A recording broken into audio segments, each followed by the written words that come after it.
അതല്ല ഇവിടെ നോക്കുന്നേ, കണ്ടോ നല്ല ക്യൂട്ടായിട്ട്. രണ്ടുപേര് ഫോണിൽ കളിക്കാണോ? ഇതൊന്ന് കൗണ്ട് ചെയ്തേ.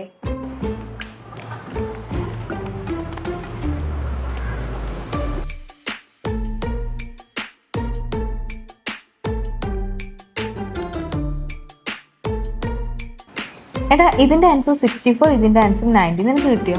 ഇല്ല, ഇതെങ്ങനെ കിട്ടിയേ? ഓ ഇതൊരു ട്രിക്കാടാ, ട്രയാങ്കിൾ കൗണ്ട് ചെയ്യാൻ വേണ്ടിയിട്ട്. വാ ഞാൻ പറഞ്ഞുതരാം.